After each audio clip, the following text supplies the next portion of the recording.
ಆತ್ಮೀಯರೇ ಎಲ್ಲರಿಗೂ ನಮಸ್ಕಾರಗಳು. ಅಪಾರ್ ಐಡಿಯನ್ನು ನಾವು ಯುಡೆಸ್ ಪ್ಲಸ್ನಲ್ಲಿ ಕ್ರಿಯೇಟ್ ಮಾಡುವಾಗ ಇಲ್ಲಿ ಜಿ ಪಿ ಇ ಪಿ ಮತ್ತು ಎಫ್ ಪಿಯನ್ನು ನಾವು ಅಪ್ಡೇಟ್ ಮಾಡಬೇಕು. ಈಗಾಗಲೇ ಇದರ ಬಗ್ಗೆ ಡೀಟೇಲ್ ಆಗಿರುವಂಥ ವಿಡಿಯೋ ಅಪ್ಲೋಡ್ ಮಾಡಿದ್ವಿ. ಬಟ್ ಈ ಜಿ ಪಿ ಇ ಪಿ ಮತ್ತು ಎಫ್ ಪಿಯನ್ನು ಅಪ್ಡೇಟ್ ಮಾಡುವಾಗ ಒಂದಿಷ್ಟು ಫೀಲ್ಡ್ಸ್ಗಳಲ್ಲಿ ಯಾವ ರೀತಿ ಅಪ್ಡೇಟ್ ಮಾಡಬೇಕು, ಒಂದಿಷ್ಟು ಕನ್ಫ್ಯೂಷನ್ ಇದೆ ಅಂತ ಸಾಕಷ್ಟು ಮುಖ್ಯ ಗುರುಗಳು ಶಿಕ್ಷಕರು ಕಾಮೆಂಟ್ ಮಾಡಿದರು. ಆ ಹಿನ್ನೆಲೆಯಲ್ಲಿ ವಿಶೇಷವಾಗಿ ಈ ವಿಡಿಯೋದಲ್ಲಿ ನಾವು ಅಪಾರ್ ಐಡಿಯನ್ನು ಕ್ರಿಯೇಟ್ ಮಾಡುವಾಗ ಜಿ ಪಿ ಇ ಪಿ ಮತ್ತು ಎಫ್ ಪಿಯನ್ನು ಫಿಲಪ್ ಮಾಡುವಾಗ ಏನೆಲ್ಲ ಫೀಲ್ಡ್ಸ್ ಇದೆ ಹಾಗೂ ಕರೆಕ್ಟ್ ಆಗಿರುವಂಥ ಮಾಹಿತಿಯನ್ನು ಯಾವ ರೀತಿ ಫಿಲಪ್ ಮಾಡಬೇಕು, ಅದನ್ನು ಓರಿಯೆಂಟ್ ಆಗಿ ಇಟ್ಕೊಂಡು ನಾವು ಈ ಒಂದು ವಿಡಿಯೋದಲ್ಲಿ ಚರ್ಚೆ ಮಾಡ್ತಾ ಹೋಗ್ತೀವಿ. ಆತ್ಮೀಯ ಸ್ನೇಹಿತರೆ, ನಿಮ್ಮ ಮೊಬೈಲ್ ಅಥವಾ ಲ್ಯಾಪ್ಟಾಪಿನ ಗೂಗಲ್ ಸರ್ಚ್ ಇಂಜನ್ ಓಪನ್ ಮಾಡಿ ಯುಡೆಸ್ ಪ್ಲಸ್ ಅಂತ ಟೈಪ್ ಮಾಡಿ ಸರ್ಚನ್ನು ಕೊಡಿ. ತಾವಿಲ್ಲಿ ಗಮನಿಸ್ತಾ ಇದ್ದೀರಿ ಯುಡೆಸ್ ಪ್ಲಸ್ ಅಂತ ಒಂದು ಸರ್ಚ್ ರಿಸಲ್ಟ್ ಬರ್ತದೆ. ಇಲ್ಲಿ ಕ್ಲಿಕ್ ಮಾಡಿದಾಗ ನಮಗೆ ಇಲ್ಲಿ ರೈಟ್ ಸೈಡ್ ಟಾಪ್ನಲ್ಲಿ ಲಾಗಿನ್ ಫಾರ್ ಆಲ್ ಮಾಡ್ಯೂಲ್ಸ್ ಅಂತ ಇದೆ. ಇಲ್ಲಿ ಕ್ಲಿಕ್ ಮಾಡಿದಾಗ ನಮಗೆ ಬೇರೆ ಬೇರೆ ಲಾಗಿನ್ಸ್ ಬರುತ್ತೆ ನೋಡಿ. ತಾವಿಲ್ಲಿ ಗಮನಿಸ್ತಾ ಇದ್ದೀರಿ, ಇಲ್ಲಿ ಸ್ಟೂಡೆಂಟ್ ಮಾಡ್ಯೂಲ್ ಅಂತ ಇದೆ, ಅದರಗಡೆ ಸೆಲೆಕ್ಟ್ ಸ್ಟೇಟ್ ಅಂತ ಇದೆ. ಅಲ್ಲಿ ಕರ್ನಾಟಕ ಅಂತ ಸೆಲೆಕ್ಟ್ ಮಾಡಿ ಗೋ ಅಂತ ಹೋಗಿ. ಈ ರೀತಿ ಹೋದಾಗ ನಮಗೆ ಏನಾಗುತ್ತೆ, ಲಾಗಿನ್ ಪೇಜ್ ಓಪನ್ ಆಗುತ್ತೆ. ಲಾಗಿನಲ್ಲಿ ಯೂಸರ್ ನೇಮ್ ಪಾಸ್ವರ್ಡ್ ಅಂದರೆ ನಿಮ್ಮ ಒಂದು ಯುಡೆಸ್ ಪ್ಲಸ್ಸಿನ ಯೂಸರ್ ನೇಮ್ ಪಾಸ್ವರ್ಡನ್ನು ಹಾಕ್ಕೊಂಡು ಲಾಗಿನ್ ಆಗಬೇಕು. ನಾನು ನೇರವಾಗಿ ಲಾಗಿನ್ ಆಗಿದ್ದೇನೆ. ಇಲ್ಲಿ 2 ಇಯರ್ ತೋರಿಸ್ತಾ ಇದೆ. ಇಲ್ಲಿ ಕರೆಂಟ್ ಅಕಾಡೆಮಿಕ್ ಇಯರನ್ನು ಸೆಲೆಕ್ಟ್ ಮಾಡಿ. ಇಷ್ಟಕ್ಕೆ ಸೆಲೆಕ್ಟ್ ಮಾಡಿದಾಗ ಮೊದಲು ಒಂದು ಸ್ಕೂಲ್ ಇನ್ಫಾರ್ಮೇಷನ್ಸ್ ಬರ್ತದೆ. ಇದನ್ನು ನೀವು ನೋಡ್ಕೊಳ್ಬೇಕು. ನೋಡ್ಕೊಂಡ್ಮೇಲೆ ನೀವೇನು ಮಾಡ್ಬೋದು ಅಂದರೆ, please ensure the above mentioned information correct, then if any consistency found from the school director management ಅಂತ ಇದೆ. ಇದನ್ನು ನೋಡಿಕೊಂಡು ಸರಿಯಾಗಿದ್ದರೆ ಓಕೆ, ಅದರ್ವೈಸ್ ನೀವೇನು ಮಾಡಬೇಕು, ಇದನ್ನು ಸರಿ ಮಾಡ್ಕೊಳ್ಳೋಕ್ಕೆ BRCಗೆ ನೀವು ಹೋಗ್ಬೋದು. ಇಲ್ಲಿ ಸ್ಕೂಲ್ ಡೈರೆಕ್ಟರ್ ಮ್ಯಾನೇಜ್ಮೆಂಟ್ ಅಂತ ಇದೆ. ಇಲ್ಲಿ ಲಾಗಿನ್ ಹಾಕ್ಕೊಂಡು ನೀವೇನು ಮಾಡ್ಬೋದು, ನೀವು ಅಪ್ಡೇಟನ್ನು ಕೂಡ ಮಾಡ್ಕೊಳ್ಳೋಕ್ಕೆ ಖಂಡಿತ ಕೂಡ ಸಾಧ್ಯ ಇದೆ. ಇದನ್ನು ನೋಡಿಕೊಂಡು ಕ್ಲೋಸ್ ಅಂತ ಮಾಡಿ. ಈ ಸ್ಕೂಲ್ ಇನ್ಫಾರ್ಮೇಷನ್ಸ್ನಲ್ಲಿ ಏನಾದರೂ ತಪ್ಪಾಗಿದ್ದು ಅಪ್ಡೇಟನ್ನು ಮಾಡ್ಕೊಳ್ಬೇಕಾದ್ರೆ, ಈ ರೀತಿಯ ಒಂದು ಏನಾದರೂ ಕನ್ಫ್ಯೂಷನ್ಸ್ ಇದ್ದರೆ ಕಾಮೆಂಟ್ ಬಾಕ್ಸ್ನಲ್ಲಿ ಕಾಮೆಂಟ್ ಮಾಡಿ. ಸಾಕಷ್ಟು ಹೆಚ್ಚಿನ ಸ್ನೇಹಿತರು ಇದು ಕಾಮೆಂಟ್ ಮಾಡಿದರೆ ನಾವು ಈ ಒಂದು ಸ್ಕೂಲ್ ಇನ್ಫಾರ್ಮೇಷನ್ಸನ್ನು ಯಾವ ರೀತಿ ಅಪ್ಡೇಟ್ ಮಾಡಬೇಕು ಅದರ ಕುರಿತು ಪ್ರತ್ಯೇಕ ವಿಡಿಯೋ ಮಾಡ್ತೀವಿ. ಇದನ್ನು ಕ್ಲೋಸ್ ಮಾಡಿ. ಈಗ ನಾವೇನು ಮಾಡಬೇಕು, ಫಸ್ಟಿಗೆ ಸ್ಕೂಲ್ ಡ್ಯಾಶ್ಬೋರ್ಡ್ಗೆ ಹೋಗಬೇಕು.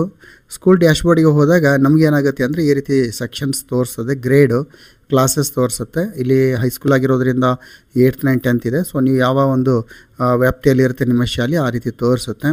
ಈಗ ನಾನು ಒಂದು ತರಗತಿ ಮುಂದೆ ವ್ಯೂ ಮ್ಯಾನೇಜ್ ಅಂತ ಇದೆ, ಅಲ್ಲಿ ಕ್ಲಿಕ್ ಮಾಡ್ತೀನಿ. ನಾನು ಈ ರೀತಿ ಕ್ಲಿಕ್ ಮಾಡಿದಾಗ ನನಗೆ ಈ ರೀತಿ ಮಕ್ಕಳ ಒಂದು ಪಟ್ಟಿ ಬರ್ತದೆ. ಇಲ್ಲಿ ಯಾವ ವಿದ್ಯಾರ್ಥಿಗಳ ಮುಂದೆ ಗ್ರೀನ್ ಟಿಕ್ ಇದೆ, ಅದು ಏನು ಹೇಳುತ್ತೆ ಅಂದರೆ ಸ್ಟೂಡೆಂಟ್ ಆಧಾರ್ ವೆರಿಫೈಡ್ ಅಂತ ಇದೆ. ಸ್ಟೂಡೆಂಟ್ ಆಧಾರ್ ವೆರಿಫೈಡ್ ಆಗಿದೆ ಅಂತ ಅದನ್ನು ತೋರಿಸ್ತದೆ ಅದು. ಯಾವ ವಿದ್ಯಾರ್ಥಿಗಳ ಮುಂದೆ ಗ್ರೀನ್ ಟಿಕ್ ಆಗಿಲ್ಲ, ಅಲ್ಲಿ ಸ್ಟೂಡೆಂಟ್ ಆಧಾರ್ ಕಾರ್ಡ್ ವೆರಿಫೈ ಆಗಿಲ್ಲ ಅಂತ ಅದು ಇಂಡಿಕೇಟ್ ಮಾಡುತ್ತೆ. ಇದು ಒಂದಾಯಿತು. ಯಾವ ರೀತಿ ಆಧಾರ್ ಕಾರ್ಡ್ ವೆರಿಫೈ ಮಾಡಬೇಕು, ಅದು ಏನಾದರೂ ಕನ್ಫ್ಯೂಷನ್ ಇದ್ದರೆ ಅದು ಕೂಡ ಕಾಮೆಂಟ್ ಮಾಡಿ. ಈಗ ನಾವು ಮುಂದೆ G P E P F P ಬಗ್ಗೆ ನೋಡ್ತಾ ಹೋಗೋಣ. ಆತ್ಮೀಯ ಸ್ನೇಹಿತರೆ, ಇಲ್ಲೊಬ್ಬ ವಿದ್ಯಾರ್ಥಿಯ ಮುಂದ್ಗಡೆ ಈಗ ಗ್ರೀನ್ ಅಂತ ಬಂದರೆ ಜಿ ಪಿ ಇ ಪಿ ಮತ್ತು ಎಫ್ ಬಿ ಅಪ್ಡೇಟ್ ಆಗಿದೆ ಅಂತ ಅರ್ಥ. ಅಪ್ಡೇಟ್ ಆದಮೇಲೆ ಇಲ್ಲಿ ಕಂಪ್ಲೀಟೆಡ್ ಅಂತ ಬರುತ್ತೆ. ಅದರ್ವೈಸ್ ಏನಾಗುತ್ತೆ ಅಂದರೆ, ಈ G P E P F P red ಕಲರ್ನಲ್ಲಿರುತ್ತೆ, ಇಲ್ಲಿ ಪಕ್ಕದಲ್ಲಿ ಸ್ಟೇಟಸ್ ನಾಟ್ ಸ್ಟಾರ್ಟೆಡ್ ಅಂತ ಇರುತ್ತೆ. ಈಗ ನಾನು ನಾಟ್ ಸ್ಟಾರ್ಟೆಡ್ ಆಗಿರುವಂಥ ಒಬ್ಬ ವಿದ್ಯಾರ್ಥಿಯ ಒಂದು ಜಿ ಪಿಯನ್ನು ಓಪನ್ ಮಾಡ್ತೀನಿ. ಜಿ ಪಿಯನ್ನು ಓಪನ್ ಮಾಡಿದಾಗ ಏನೇನಿದೆ ಭಾಳ ಡೀಟೇಲಾಗಿ ನೋಡ್ತಾ ಹೋಗೋಣ. ಆತ್ಮೀಯ ಸ್ನೇಹಿತರೆ, ಇಲ್ಲಿ ವಿದ್ಯಾರ್ಥಿಯ ಹೆಸರಿರುತ್ತೆ, ಇಲ್ಲಿ ಅಂಬಿಕಾ ಸಸ್ತಾಪುರ್ ಅಂತ. ಈ ರೀತಿ ಅಂಬಿಕಾ ಸಸ್ತಾಪುರ್ ಏನು ನೇಮ್ ಇದೆ ನಿಮ್ಮ SATSನಲ್ಲಿ ಮತ್ತು ಇಲ್ಲಿ ವ್ಯತ್ಯಾಸ ಆಗ್ಬೋದು, ಅಥವಾ ನಿಮ್ಮ ಅಡ್ಮಿಷನ್ ರಿಜಿಸ್ಟರ್ ಹಾಗೂ ಈ ಸ್ಟೂಡೆಂಟ್ ನೇಮ್ನಲ್ಲಿ ಆ ರೀತಿ ವ್ಯತ್ಯಾಸ ಆಗಿದ್ದರೆ ವಿದ್ಯಾರ್ಥಿ ಹೆಸರಿನಲ್ಲಿ ಬದಲಾವಣೆ ಮಾಡ್ಬೋದು. ಅದಕ್ಕಾಗಿ ಪ್ರತ್ಯೇಕ ವಿಡಿಯೋವನ್ನು ಆಲ್ರೆಡಿ ಅಪ್ಲೋಡ್ ಮಾಡಿದ್ದೀವಿ. ನಮ್ಮ ಚಾನಲ್ನಲ್ಲಿ ಹೋಗಿ ನೀವು ಸರ್ಚ್ ಮಾಡಿ, ರೀಸೆಂಟಾಗಿ ನಾನು ಅಪ್ಲೋಡ್ ಮಾಡಿದ್ದೀನಿ. ಇದಾದಮೇಲೆ ಜೆಂಡರ್ ಇದೆ, ಆಮೇಲೆ ಡೇಟ್ ಆಫ್ ಬರ್ತ್ ಇರ್ತದೆ, ಆಮೇಲೆ ಸ್ಟೂಡೆಂಟ್ ಸ್ಟೇಟ್ ಕೋಡ್. ಇದೆಲ್ಲ ಏನಾಗುತ್ತೆ, ಜೆಂಡರು, ಡೇಟ್ ಆಫ್ ಬರ್ತು ಮತ್ತು ಸ್ಟೂಡೆಂಟ್ ಸ್ಟೇಟ್ ಕೋಡು ಇದು ಆಪ್ಷನಲ್ ಇರುವಂಥದ್ದು, ಬಟ್ ಫೆಚ್ ಆಗಿರುತ್ತೆ ನಮ್ಮದು. ಇದು ಎಲ್ಲ ಆಗೈತೆ ಅಂದರೆ ಫ್ರೀಸ್ ಆಗಿದೆ. ಇನ್ನು ಮದರ್ ನೇಮ್ ಇದೆ. Mother name, father name. ಇಲ್ಲಿ ಮದರ್ ನೇಮ್ ನೋಡಿ, ಇಲ್ಲಿ ಮದರ್ ನೇಮನ್ನು ನೀವು ಇಲ್ಲಿ ಮದರ್ ನೇಮ್ ಮತ್ತು ಫಾದರ್ ನೇಮನ್ನು ಎಡಿಟ್ ಮಾಡಲಿಕ್ಕೆ ಅವಕಾಶವನ್ನು ಕಲ್ಪಿಸಿದ್ದಾರೆ. ಇದು ನೋಡಬೇಕು ನೀವು, ಇಟ್ಸ್ ವೆರಿ ಇಂಪಾರ್ಟೆಂಟ್. ಏನಾದರೂ ನಿಮ್ಮ ಒಂದು ಅಡ್ಮಿಷನ್ ರಿಜಿಸ್ಟರ್ ಏನಿರುತ್ತೆ ಅದಕ್ಕೆ ತಕ್ಕಂತೆ ಇಲ್ಲಿ ಮಾಹಿತಿ ಇರಬೇಕು. ಇದಾದಮೇಲೆ ಆಧಾರ್ ನಂಬರ್ನ ಬಂದಿದೆ. ಆಮೇಲೆ name of the student as per the Aadhaar card ನೋಡಿ, as per the Aadhaar card Ambika ಅಂತ ಇದೆ, ಇಲ್ಲಿ ಒಂದು ಇಲ್ಲಿದೆ. ಬಟ್ ಇಲ್ಲಿ ಸ್ಟೂಡೆಂಟ್ ನೇಮ್ ಅಂದಾಗ ಮತ್ತು ಸರ್ ನೇಮ್ ಆ್ಯಡ್ ಆಗಿದೆ. ಈ ರೀತಿ ಮಿಸ್ ಮ್ಯಾಚ್ ಆಗಬಾರ್ದು, ಎರಡು ಒಂದೇ ಕಡೆ ಆಗಿರಬೇಕು. ನಿಮ್ಮ ಅಡ್ಮಿಷನ್ ರಿಜಿಸ್ಟರ್ನಲ್ಲಿ ಯಾವ ರೀತಿ ಹೆಸರಿರುತ್ತೆ ಅದೇ ರೀತಿ ಆಧಾರ್ ಕಾರ್ಡ್ನಲ್ಲೂ ಕೂಡ ನೀವು ಅಪ್ಡೇಟನ್ನು ಮಾಡಿಸಬೇಕು. ಈ ರೀತಿ ಮಿಸ್ ಮ್ಯಾಚ್ ಆಗಿದೆ, ಈ ರೀತಿ ಮಿಸ್ ಮ್ಯಾಚ್ ಆಗಬಾರ್ದು. ಆಗಿದ್ದರೆ ನೀವೇನು ಮಾಡಬೇಕು ನೋಡಿ, ಇಲ್ಲಿ ತಾವು ಗಮನಿಸ್ತಾ ಇದ್ರಿ, ಇಲ್ಲಿ ಒಬ್ಬ ವಿದ್ಯಾರ್ಥಿನಿ ಹೆಸರಿದೆ with surname name, but ಇಲ್ಲಿ ಕೇವಲ name of the student as per the ಆಧಾರ್ನಲ್ಲಿ ಬೇರೆ ಇದೆ. ಈ ರೀತಿ ವ್ಯತ್ಯಾಸ ಆಗಬಾರ್ದು. ಅಡ್ರೆಸ್ ನೋಡಿ, ಪಿನ್ ಕೋಡ್ ನೋಡ್ಕೊಳ್ಳಿ. ಮೊಬೈಲ್ ನಂಬರ್ ಅಪ್ಡೇಟ್ ಆಗಲೇಬೇಕು. ಈಗಾಗಲೇ ಹೇಳಿರುವ ಹಾಗೆ ಅಪಾರ ಮಾಡ್ಯೂಲನ್ನು ಅಪಾರ ಐಡಿಯನ್ನು ಕ್ರಿಯೇಟ್ ಮಾಡಬೇಕಾದ್ರೆ ಮೊಬೈಲ್ ನಂಬರ್ ಕಂಪಲ್ಸರಿಯಾಗಿ ಇಲ್ಲಿ ಇರಲೇಬೇಕು. ಆಲ್ಟರ್ನೇಟ್ ಮೊಬೈಲ್ ನಂಬರ್ ಏನಿದೆ ಇದು ಏನಿದೆ ಮ್ಯಾಂಡೇಟರಿ ಇಲ್ಲ, ಬಟ್ ಇಫ್ ಇದ್ದರೆ ಎಂಟ್ರಿ ಮಾಡಿ. ಇಮೇಲ್ ಐ ಡಿ ಇದ್ದರೆ ಅದನ್ನು ನೋಡಿ ಎಂಟ್ರಿ ಮಾಡಿ. ಆಮೇಲೆ ಮದರ್ ಟಂಗ್ ಇದೆ ಇದರಲ್ಲಿ. ಆಮೇಲೆ ಸೋಷಿಯಲ್ ಕ್ಯಾಟಗರಿ, ಮೈನಾರಿಟಿ ಗ್ರೂಪ್ ಏನಾದರೂ ಇದ್ದರೆ ಇಲ್ಲಿ ಈಗ ಬರೋದು ಭಾಳ ಇಂಪಾರ್ಟೆಂಟು. 4.1.15ನಲ್ಲಿ ವೆದರ್ BPL ಬೆನಿಫಿಷರಿ ಅಂತ ಇದೆ. ವೆದರ್ BPL ಬೆನಿಫಿಷರಿ ಅಂದರೆ ಇಲ್ಲಿ BPL below poverty line beneficiary ಇದ್ದರೆ ಎಸ್ ಇದ್ದರೆ ಎಸ್, ನೋದ್ರೆ ನೋ. ಸೊ ವಿಶೇಷವಾಗಿ ಗೌರ್ಮೆಂಟ್ ಸ್ಕೂಲ್ಸ್ ಅಂತ ಬಂದಾಗ ಸಾಕಷ್ಟು ವಿದ್ಯಾರ್ಥಿಗಳು BPL ಬೆನಿಫಿಷರಿ ಇರ್ತಾರೆ. ಸೊ ಅದಕ್ಕಾಗಿ ನೀವು ರೇಷನ್ ಕಾರ್ಡಿನ ಕಾಪಿಯನ್ನು ತೆಗೆದುಕೊಳ್ಬೇಕು ಎಲ್ಲ ಮುಖ್ಯ ಗುರುಗಳು. ಸೊ ಅದನ್ನು ನೋಡ್ಕೊಳ್ಳಿ BPL ಇದೆಯೋ ಅಥವಾ APL ಇದೆ ಅಂತ. ಒಂದು ವೇಳೆ ವೆದರ್ BPL ಅಂತ ಎಸ್ ಇದ್ದರೆ ಎಸ್ ಅಂತ ಹಾಕಿ. ಎಸ್ ಅಂದಾಗ ಕೆಲವೊಂದು ಫೀಲ್ಡ್ ಓಪನ್ ಆಗುತ್ತೆ. ನೋ ಅಂತ ಇದ್ದರೆ ಕೆಲವೊಂದು ಫೀಲ್ಡ್ ಏನಾಗುತ್ತೆ, ಡಿಸೇಬಲ್ ಆಗುತ್ತೆ. ಯಾವುದು, ಒಂದು ವೇಳೆ BPL ನೋ ಇದ್ದರೆ ವೆದರ್ ಅಂತ್ಯೋದಯ ಅನ್ನ ಯೋಜನಾ ಬೆನಿಫಿಷರಿ SR ನೋನಲ್ಲಿ ಎರಡೂ ಕೂಡ ಫ್ರೀಸ್ ಆಗುತ್ತೆ. ವೆದರ್ BPL ಬೆನಿಫಿಷರಿ ಎಸ್ ಅಂದರೆ ಇಲ್ಲೇನಾಗುತ್ತೆ, ವೆದರ್ ಅಂತ್ಯೋದಯ ಅನ್ನ ಯೋಜನಾ ಬೆನಿಫಿಷರಿ ಅಂದರೆ ಎರಡು ಇಲ್ಲಿ ಫೀಲ್ಡ್ಗಳು ಓಪನ್ ಆಗುತ್ತೆ. ಅಂದರೆ ವಾಟ್ ಇಟ್ ಮೀನ್, BPL ಇದ್ದರೆ ಮಾತ್ರ ಈ ಒಂದು ಮುಂದಿನ ಒಂದು ಫೀಲ್ಡ್ ಓಪನ್ ಆಗುತ್ತೆ. ಒಂದು ವೇಳೆ BPL ನೋ ಅಂತ ಮಾಡಿದರೆ ಇಲ್ಲೇನಾಗುತ್ತೆ, ಎರಡು ಫೀಲ್ಡ್ಗಳು ಬರೋದಿಲ್ಲ. ಅಂದರೆ ಇದು ಭಾಳ ಇಂಪಾರ್ಟೆಂಟು. ಈಗ whether belongs to EWS economically weaker sections ಇದ್ದರೆ ಎಸ್ ಇದ್ದರೆ ಎಸ್ ಅಂತ ಕ್ಲಿಕ್ ಮಾಡಿ, ನೋ ಇದ್ದರೆ ನೋ ಅಂತ ಕ್ಲಿಕ್ ಮಾಡಿ. Whether the CWS SR no, yes ಇದ್ರೆ ಅಂತ ಎಸ್ ಅಂತ ಕ್ಲಿಕ್ ಮಾಡಿ. ಯಾವಾಗ ಎಸ್ ಅಂತ ಕ್ಲಿಕ್ ಮಾಡ್ತೀರಿ ಇಲ್ಲಿ ಟೈಪ್ ಆಫ್ ಇಂಪೇರ್ಮೆಂಟ ಕೇಳುತ್ತೆ. ನೋ ಅಂತ ಮಾಡಿದರೆ ಮುಂದೆ ಟೈಪ್ ಆಫ್ ಇಂಪೇರ್ಮೆಂಟ್ ಕೇಳೋದಿಲ್ಲ. ಸೊ ನಾನು ಇಲ್ಲಿ ಎಸ್ ಅಂತ ಮಾಡಿದ ಮೇಲೆ ಇಲ್ಲಿ ನಮಗೆ ಏನೆಲ್ಲ ಇದೆ, blindness, low vision, hearing impairment, speech and language, locomotory disability, mental illness, specific learning disabilities ಇದೆ, ಸೆರೆಬ್ರಲ್ ಪ್ಯಾಲ್ಸಿ ನೋಡಿರಿ, autism spectrum disorder, multiple disability, ಈ ರೀತಿ ಲೆಪ್ರಸಿ ಕಾರ್ಡ್ ಸ್ಟೂಡೆಂಟ್ಸು, ಡ್ವಾರ್ಫಿಸಮ್ ಇದೆ, intellectual disability, muscular dystrophy, chronic neurological condition, multiple sclerosis ಇದೆ. ನೋಡಿ ಇಷ್ಟೊಂದು different ಆಗಿರುವಂತಹ ಒಂದು ಏನಿದೆ ಇಂಪರ್ಮೆಂಟ್ಸ್ ಇದೆ. ಎಸ್ ಇದ್ದರೆ ಎಸ್, ನೋ.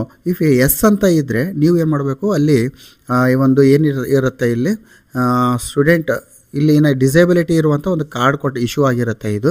ಸೊ ಡಿಸೇಬಲ್ ಆಗಿರುವಂಥ ರಿಲೇಟೆಡ್ ಆಗಿರುವಂಥ ಕಾರ್ಡನ್ನು ಜೆರಾಕ್ಸನ್ನು ನೀವು ಶಾಲೆಯಲ್ಲಿ ತೊಗೋಬೇಕಾಗತ್ತೆ. ಇದು ಭಾಳ ಇಂಪಾರ್ಟೆಂಟು. ಆಮೇಲೆ ನೋಡಿ ಇದು CWS SR ನೋ ಅಂತ ಇದೆ. CWS ಎಸ್ ಇದೆ ಎಸ್, ನೋ ಇದ್ರೆ no. Whether the student is an Indian or national, is Indian national ಅಂತಿದೆ. ಎಸ್ ನೋಡಿ ಭಾಳಷ್ಟು ವಿದ್ಯಾರ್ಥಿಗಳಲ್ಲಿ ನೋ ಅಂತ ಟಿಕ್ ಆಗಿದೆ. ನಾವು ಈ GP EP FPವನ್ನು ಅಪ್ಡೇಟ್ ಮಾಡೋ ಬರೋದಲ್ಲಿ ಹಾಗೆ ನಾವು ಸೇವ್ ಮಾಡ್ತೀವಿ, ಬಟ್ ನಾವು ಇಲ್ಲಿ ಎಸ್ ಅಂತ ತೊಗೋಬೇಕು. Whether student is a Indian national SR no, ಅಲ್ಲಿ ಡಿಫಾಲ್ಟಾಗಿ ನೋ ಅಂತೇ ಇರುತ್ತೆ. It's very important. ಇದಾದಮೇಲೆ is the student identify as a out of school child. ಸಾಕಷ್ಟು ಮುಖ್ಯ ಗುರುಗಳು ಕಾಲ್ ಮಾಡಿ ವಿಶೇಷವಾಗಿ 10ನೇ ತರಗತಿ ರಿಜಿಸ್ಟ್ರೇಷನ್ ಅಂತ ಬಂದಾಗ ಇಷ್ಟೊಂದು ಹುಡುಗರು ಶಾಲೆಗೆ ಬಂದಿಲ್ಲ ಸರ್, ಅಟೆಂಡೆನ್ಸ್ ಇಲ್ಲ ಅಂತ ಎಲ್ಲ ಹೇಳ್ತಾ ಇರ್ತೀವಿ. ಬಟ್ ಆ ವಿದ್ಯಾರ್ಥಿಗಳನ್ನು CW ಇದು ಯಾವುದು ಔಟ್ ಆಫ್ ಸ್ಕೂಲ್ ಚಿಲ್ಡ್ರನ್ ಅಂತ ನಾವು ನೋಟ್ ಮಾಡಿರೋದಿಲ್ಲ. ಸೊ ಅವಾಗ ಏನಾಗುತ್ತೆ, ನೋಟ್ ಮಾಡಿಲ್ಲ ಅಂದರೆ ಈ ಮಸ್ಟ್ ಬಿ ರೆಗ್ಯುಲರ್ ಅಂತೇ ಆಗುತ್ತೆ. ಸೊ ಒಂದು ವೇಳೆ ಆ ರೀತಿ ಇದ್ದರೆ ನಾವು ಕೂಡಲೇ ಅದನ್ನು ನಾವು ಇಲಾಖೆಗೆ ಗಮನಕ್ಕೆ ತರಬೇಕು. ಜೊತೆಯಲ್ಲಿ ಆ ಒಂದು ಮನೆಗೆ ಭೇಟಿ ಮಾಡಿ ಫೋಟೋವನ್ನು ತೆಗೆಸ್ಕೊಂಡು ಸರ್ವೆ ಮಾಡಿ ಪಂಚನಾಮ ಎಲ್ಲ ಮಾಡ್ತಾ ಹೋಗಿದರೆ ಯಾವುದೇ ರೀತಿಯ ತೊಂದರೆ ಆಗೋದಿಲ್ಲ. ಇಲ್ಲಿ ಕೂಡ ಈ ಒಂದು ವಿದ್ಯಾರ್ಥಿ out of school children S ಅಂತ ಇದ್ದರೆ ಕ್ಲಿಕ್ ಮಾಡಿ. ಎಸ್ ಅಂತ ಇದ್ದರೆ ಮುಂದೆ ಓಪನ್ ಆಗುತ್ತೆ. When the student is main stream, ಯಾವಾಗ ಮೇನ್ ಸ್ಟ್ರೀಮಿಗೆ ಬಂದಿದ್ದಾನೆ, in current academic ಇಯರ, in earlier academic year ಅಂತ ಬರುತ್ತೆ. ಒಂದು ವೇಳೆ ಇವನು ಔಟ್ ಆಫ್ ಸ್ಕೂಲ್ ಚಿಲ್ಡ್ರನ್ ಇಲ್ಲ ಅಂತ ಬಂದರೆ ಈ ಫೀಲ್ಡ್ ಓಪನ್ ಆಗೋದಿಲ್ಲ. ಬ್ಲಡ್ ಗ್ರೂಪ್ ಇದೆ ನೋಡಿರಿ, ಇಲ್ಲಿ under investigation, result will be updated soon. ಅಂದರೆ ಬ್ಲಡ್ ರಿಪೋರ್ಟ್ ಕಳಿಸಿದ್ದೀವಿ, ಸೊ ಬರುತ್ತೆ ಅಂತ ಈ ರೀತಿ. ಬಟ್ ನೀವೇನು ಮಾಡಬೇಕು, ನಿಮ್ಮ ಶಾಲೆಯ ಪಕ್ಕದಲ್ಲೇ ಇರುವಂಥ ಪ್ರಾಥಮಿಕ ಆರೋಗ್ಯ ಕೇಂದ್ರಗಳಿರ್ಬೋದು ಅಥವಾ ಗೌರ್ಮೆಂಟ್ ಹಾಸ್ಪಿಟಲ್ಸ್ಗೆ ಆದಷ್ಟು ಮಕ್ಕಳ ಒಂದು ಬ್ಲಡ್ ಗ್ರೂಪನ್ನು ತೆಗೆದುಕೊಳ್ಬೇಕು. ಯಾಕಂದರೆ ಅಪಾರ ID ಕ್ರಿಯೇಟ್ ಮಾಡಬೇಕಾಗಿರುತ್ತೆ. ಸೊ ಈ ಎಲ್ಲ ಇನ್ಫಾರ್ಮೇಷನ್ಸು ಅಥೆಂಟಿಕ್ ಆಗಿರಬೇಕಾಗತ್ತೆ. ಸೊ ಆ ನಿಟ್ಟಿನಲ್ಲಿ ಮಕ್ಕಳ ಸಂಖ್ಯೆ ಕೂಡ ಶಾಲೆಯಲ್ಲಿ ಹೆಚ್ಚಿದ್ರೂ ಪರವಾಗಿಲ್ಲ, ಆದರೆ ಹಂತವಾಗಿ ಮಕ್ಕಳ ಎಲ್ಲರ ಒಂದು ಬ್ಲಡ್ ಗ್ರೂಪನ್ನು ನೋಡಿಕೊಂಡು ಅದರ ಒಂದು ದಾಖಲೆಯನ್ನು ಇಟ್ಕೊಳ್ಳುವಂಥದ್ದು ಅತ್ಯಂತ ಅವಶ್ಯಕ ಅಂತ ಹೇಳ್ತೀನಿ. ಸೊ ಒಂದು ವೇಳೆ ಯಾವುದೇ ದಾಖಲೆ ಇರಲಿಲ್ಲ ಅಂದರೆ ಅಂಡರ್ ಇನ್ವೆಸ್ಟಿಗೇಷನ್ ಅಂತ ಹಾಕ್ಕೋಬೋದು. ಇಷ್ಟು ಹಾಕ್ಕೊಂಡು ನಾವೇನು ಮಾಡಬೇಕು, ಸೇವ್ ಅನ್ಬೇಕು. ಆವಾಗ ಜನರಲ್ ಡಾಟಾ ಅಪ್ಡೇಟೆಡ್ ಸಕ್ಸಸ್ಫುಲಿ ಅಂತ ಬರುತ್ತೆ. ಆಮೇಲೆ ಕ್ಲೋಸ್ ಮಾಡಿ. ಸೊ ಇದಾದಮೇಲೆ ನಮಗೆ ನೆಕ್ಸ್ಟ್ ಏನು ಬರುತ್ತೆ ಅಂದರೆ ಈ ಒಂದು ನೆಕ್ಸ್ಟ್ ಅಂತ ಹೋಗಬೇಕು. ಸೊ ನೆಕ್ಸ್ಟ್ ಅಂತ ಬಂದಾಗ ನಮಗೆ ಎನ್ರೋಲ್ಮೆಂಟ್ ಪ್ರೊಫೈಲ್ ಬರುತ್ತೆ. ಭಾಳ ಡೀಟೇಲಾಗಿ ನಾವು ಡಿಸ್ಕಸ್ ಮಾಡ್ತಾ ಇದ್ದೀವಿ. So admission number in present school ಇದೆ, ಅಡ್ಮಿಷನ್ ಡೇಟು ನೋಡ್ಕೊಳ್ಳಿ. ಆಮೇಲೆ ಕ್ಲಾಸ್ ಆರ್ ಸೆಕ್ಷನ್ಸ್ ಏನಾದರೂ ಇದ್ದರೆ ನೋಡಿ, ಸೆಕ್ಷನ್ಸ್ ಏನಾದರೆ ಇಲ್ಲಿ ಎಂಟ್ರಿ ಮಾಡಿ. ಯಾಕಂದರೆ ನಾನು ಗಮನಿಸಿದ ಹಾಗೆ ಸಾಕಷ್ಟು ಶಾಲೆಗಳಲ್ಲಿ ಸೆಕ್ಷನ್ ಇರ್ತದೆ. SITSನಲ್ಲಿ ಕೂಡ ಸೆಕ್ಷನ್ ಕ್ರಿಯೇಟ್ ಮಾಡಿರ್ತೀರಿ, ಬಟ್ ಇಲ್ಲಿ ಸೆಕ್ಷನ್ಸ್ ಇರೋದಿಲ್ಲ. ಮತ್ತು ರೂಲ್ ನಂಬರ್ ಕೂಡ ಎಂಟ್ರಿ ಮಾಡಿರೋದಿಲ್ಲ, ಅದು ಎಂಟ್ರಿ ಮಾಡಬೇಕಿಲ್ಲಿ. ಆಮೇಲೆ ಮೀಡಿಯಮ್ ಆಫ್ ಇನ್ಸ್ಟ್ರಕ್ಷನ್ ಇದೆ, language group studied by the student. ಇಲ್ಲಿ ಸಾಕಷ್ಟು ಸ್ನೇಹಿತರು ನನಗೇನು ಹೇಳಿದರು ಅಂದರೆ, ಸರ್ ಇಲ್ಲಿ ಲ್ಯಾಂಗ್ವೇಜ್ ಗ್ರೂಪು ಶೋನೇ ಆಗ್ತಾಯಿಲ್ಲ ಅಂತ ಬಂದಿದೆ. ಸೊ ಈ ರೀತಿ ಲ್ಯಾಂಗ್ವೇಜ್ ಗ್ರೂಪು ಶೋ ಆಗ್ತಾಯಿಲ್ಲ ಅಂದರೆ ನಿಮ್ಮ SITSನಲ್ಲಿ ಲ್ಯಾಂಗ್ವೇಜ್ ಗ್ರೂಪನ್ನು ನೀಟಾಗಿ ಅಪ್ಡೇಟ್ ಮಾಡಿ ಆ ವಿದ್ಯಾರ್ಥಿಗೆ ಸಂಬಂಧಿಸಿದಂತೆ. ಅಲ್ಲಿ ಅಪ್ಡೇಟ್ನಲ್ಲಿ ಒಂದಿಷ್ಟು ತೊಂದರೆ ಇದ್ದರೆ ಇಲ್ಲೂ ಕೂಡ ಡಾಟಾ ಫೆಚ್ ಆಗುವಲ್ಲಿ ತೊಂದರೆ ಆಗ್ತದೆ. Academic stream opted by the student ಇದೆ. ಫಾರ್ ಹೈಯರ್ ಸೆಕೆಂಡರಿ ಕ್ಲಾಸಸ್ ಅಂತ ಇದೆ, ಹೈಯರ್ ಸೆಕೆಂಡ್ ಕ್ಲಾಸ್ಗಳು ಮಾತ್ರ ಇರುತ್ತೆ. ಸೊ ನಮಗೆ ಅವಶ್ಯಕತೆ ಇಲ್ಲ. Subject group studied by the student ಇದೆ, ಫಾರ್ ಹೈಯರ್ ಸೆಕೆಂಡರಿನೇ ಬರುತ್ತೆ. Status of student in previous academic year of schooling ಹೇಗಿದ್ದಾನೆ, ಆ ವಿದ್ಯಾರ್ಥಿ ಸ್ಟಡಿಡ್ ಎಟ್ ಕರೆಂಟ್ ಸ್ಕೂಲ, studied at other school or none or not study, ಯಾವುದೇ ಸ್ಟಡಿಯನ್ನು ಮಾಡ್ತಾ ಇಲ್ಲ. ಸೊ ಇದನ್ನು ನೋಡ್ಕೊಳ್ಳಿ. ಯಾಕಂದರೆ ನಿಮ್ಮ ಶಾಲೆಗೆ ಹೊಸದಾಗಿ ಅಡ್ಮಿಷನಾಗಿ ಬಂದಿದ್ದರೆ ಸ್ಟಡಿಡ್ ಎಟ್ ಅದರ್ ಸ್ಕೂಲ್ ಅಂತ ಹಾಕಬೇಕು. ನಿಮ್ಮ ಶಾಲೆಯಿಂದೇ ಪ್ರಮೋಷನ್ ಆಗಿತ್ತು ಅಂದರೆ ಅಲ್ಲಿ studied at current are same school ಅಂತ ಹಾಕಬೇಕು. ಸೊ ಇದನ್ನು ನೋಡ್ಕೊಳ್ಳಿ. ಹೈಸ್ಕೂಲ್ ಆಗಿದ್ದರೆ 8ನೇ ತರಗತಿಯ ವಿದ್ಯಾರ್ಥಿಗಳ ಮಾಹಿತಿ ಅಪ್ಡೇಟ್ ಮಾಡುವಾಗ ಇದು ಭಾಳ ಇಂಪಾರ್ಟೆಂಟ್ ಆಗ್ತದೆ ಇದು. ಆಮೇಲೆ grade class studied in previous last ಕ್ಲಾಸ್ನಲ್ಲಿ ಯಾವುದು ಸ್ಟಡಿ ಮಾಡ್ತಾ ಇದ್ದಾನೆ ಅದು ನೋಡಿ, ಇದು ಭಾಳ ಇಂಪಾರ್ಟೆಂಟ್ ಆಗುತ್ತೆ. ಇದಾದಮೇಲೆ ಇಲ್ಲಿ next admitted or enrol under only for private unaided ಶಾಲೆಗಳಿಗೆ ಇದು ಓಪನ್ ಆಗುತ್ತೆ. In the previous class studied result of the examination ಏನಾಗಿದ್ದಾನೆ, ಪ್ರಮೋಟ್ ಮತ್ತು ಪಾಸ್ ಆಗಿದ್ದಾನೆ ಅಥವಾ not promoted not passed or repeater, promoted passed without examination. So ಯಾವುದಿದೆ ನೋಡಿ. So ಇಲ್ಲಿ ಈ ಒಂದು ಆಪ್ಷನ್ಸ್ಗಳು ವಿಶೇಷವಾಗಿ 10ನೇ ತರಗತಿ ಅಪ್ಡೇಟ್ ಮಾಡುವಾಗ ಬರುತ್ತೆ. ಅಲ್ಲಿ ವಿದ್ಯಾರ್ಥಿಗಳು ಏನಾದರೂ ಫೇಲ್ ಆಗಿದ್ದರೆ ನಾಟ್ ಪಾಸ್ಡ್ ಅಂತ ಅದನ್ನು ಹಾಕೋಬೇಕು ನೀವು. ಅಲ್ಲಿ ನಾಟ್ ಪಾಸ್ಡ್ ಅಂತ ಫೇಲ್ ಆಗಿದ್ದು ಅದೇ ಶಾಲೆಯಲ್ಲಿ ಇದ್ದರೆ. In the previous class studied marks update in ಪರ್ಸೆಂಟೇಜನ್ನು ಎಂಟ್ರಿ ಮಾಡಿ. ಆಮೇಲೆ number of days studied student attended in the school ಅದನ್ನು ಎಂಟ್ರಿ ಮಾಡಬೇಕು.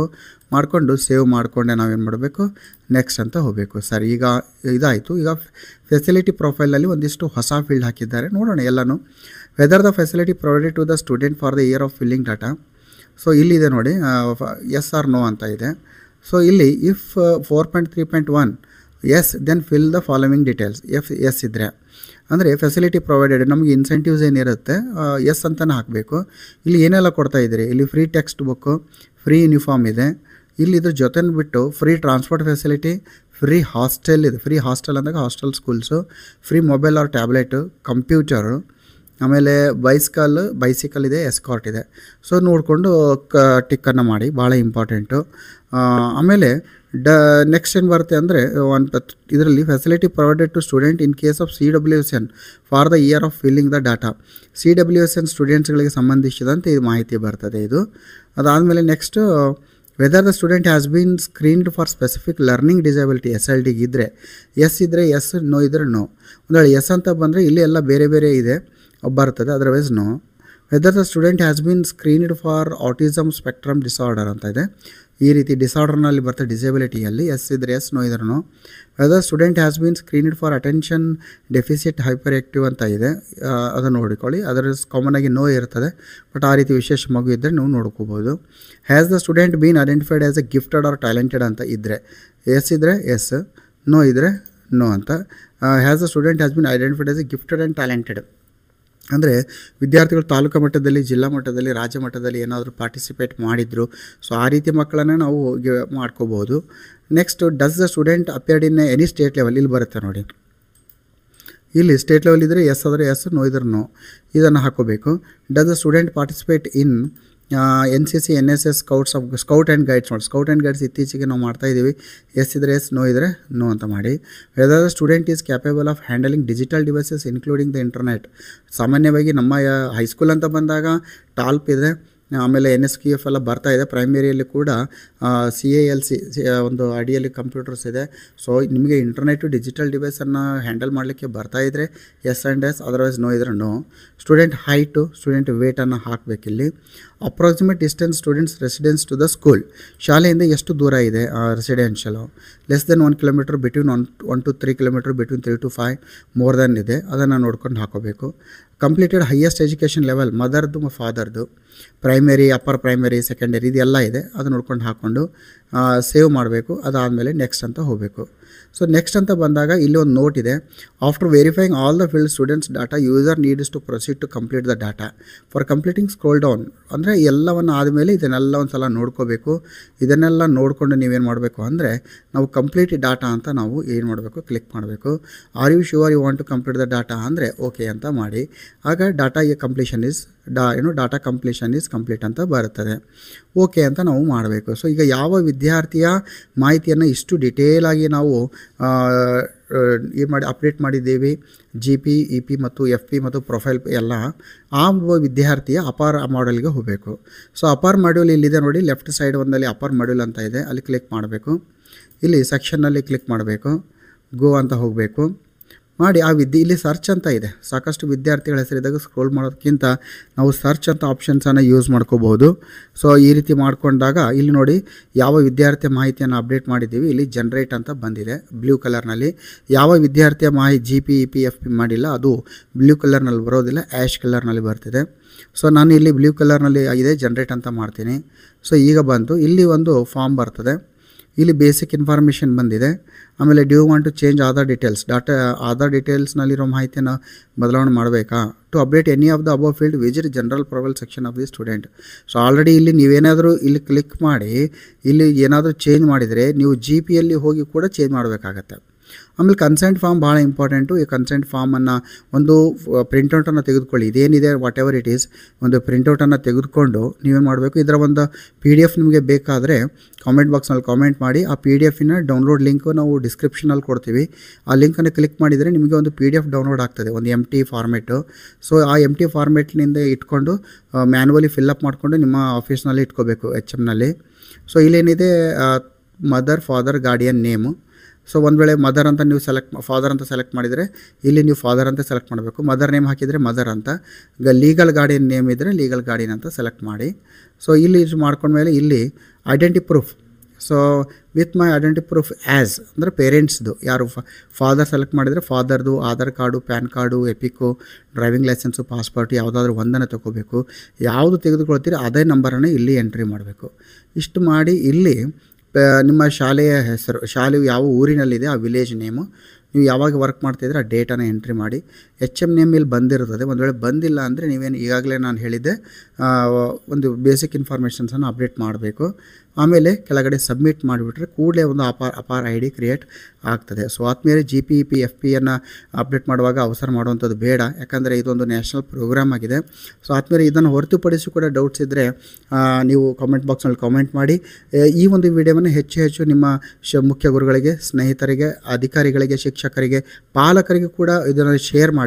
ಯಾಕಂದರೆ ಏನೆಲ್ಲ ಮಾಹಿತಿಯನ್ನು ಶಾಲೆಗೆ ಒದಗಿಸಬೇಕು ಎಂಬ ಒಂದಿಷ್ಟು ಪರಿಕಲ್ಪನೆ ಪಾಲಕರಲ್ಲಿ ಕೂಡ ಮೂಡ್ತದೆ ಅಂತ ಹೇಳ್ತಾ, ಜೈ ಹಿಂದ್, ವಂದೇ ಮಾತರಂ.